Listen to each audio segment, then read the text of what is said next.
అప్పులేని వారు ఎవరుంటారు?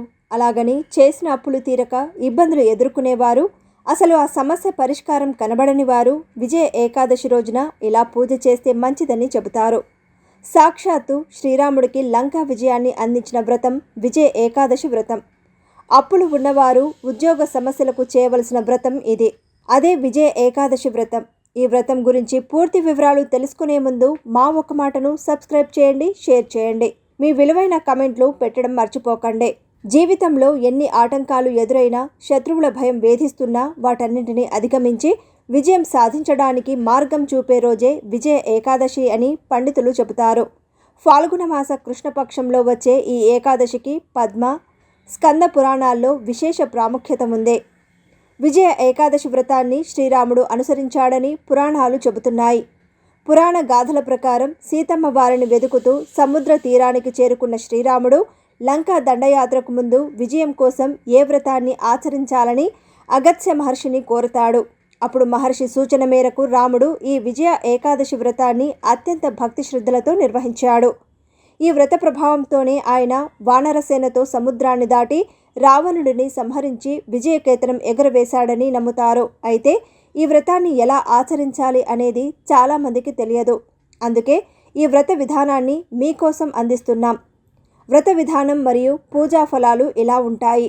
ఉదయాన్నే తలస్నానం చేసి విష్ణుమూర్తిని స్మరిస్తూ వ్రత సంకల్పం చేసుకోవాలి. విష్ణుమూర్తి పటం ముందు కలశాన్ని ఉంచి గంగా జలాన్ని పూలతో అర్చించాలి. పసుపు రంగు పూలు, తులసి దళాలు, శనగపప్పు మరియు తీపి పదార్థాలను స్వామివారికి సమర్పించాలి. రోజంతా ఓం నమో భగవతే వాసుదేవాయ లేదా విష్ణు సహస్రనామ పారాయణం చేయడం వల్ల సకల పాపాలు నశించి పుణ్యం లభిస్తుంది. ఈ వ్రతాన్ని నిష్ఠగా ఆచరించే వారికి సంపద వృద్ధి చెందుతుంది. దీర్ఘకాలిక భయాలు తొలగిపోతాయి. ముఖ్యంగా కోర్టు కేసులు, శత్రువుల ఇబ్బందులు ఉన్నవారికి ఈ ఏకాదశి వ్రతం ఒక గొప్ప వరమని ఆధ్యాత్మిక పండితులు చెబుతున్నారు. విజయ ఏకాదశి వ్రతం అప్పులు ఉన్నవారు ఉద్యోగ సమస్యలకు అధిగమించేందుకు ఈ వ్రతాన్ని ఆచరించండి. విజయ ఏకాదశి వ్రతం శ్రద్ధతో ఆచరిస్తే అసాధ్యమైన పనులు కూడా సుసాధ్యం అవుతాయని భక్తుల నమ్మకం.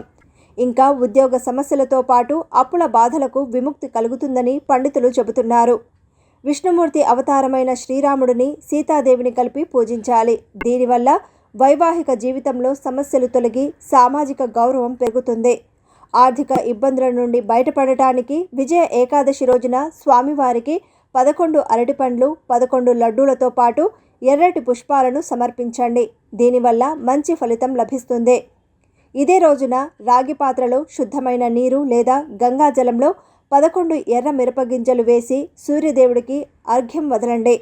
అర్ఘ్యం అంటే సూర్య భగవానుడి ఎదురుగా నిలబడి దోసిలితో నీటిని తీసుకొని ఆదిత్య హృదయం లేదా సూర్యాష్టకం చదువుతూ సూర్యునికి చూపించి రాగి పళ్ళెంలో వదలాలి. ఇది మీ ఆత్మవిశ్వాసాన్ని, తేజస్సును పెంచుతుంది. ఇలా చేయడం వల్ల అనుకున్న పనులు నెరవేరడంతో పాటు అప్పుల సమస్యలకు పరిష్కారం కలుగుతుందని పండితులు అంటున్నారు. ఇక ఉద్యోగ సమస్యలు తీరాలంటే ఒక కలశంపై మామిడి ఆకులు ఉంచి దాన్ని బార్లీతో నింపండి. దానిపై దీపం వెలిగించి లక్ష్మీనారాయణులకు 11 రకాల పండ్లు, పూలు సమర్పించి మీ లక్ష్యం నెరవేరాలని ప్రార్థించండి. పూలు, పండ్లలో పసుపు రంగువి ఉండేలా చూసుకోండి. అప్పుల బాధలతో సతమతమవుతున్న వారు విజయ ఏకాదశి రోజున రావి చెట్టుకు పూజ చేసి దాని వేర్ల దగ్గర నీటిని సమర్పించాలి. ఇక సాయంత్రం వేళ తులసి మొక్క వద్ద ఆవు నెయ్యితో దీపం వెలిగించి ప్రదక్షిణ చేయడం ద్వారా మీ ఇంట్లో సుఖశాంతులు వెల్లివిరుస్తాయి.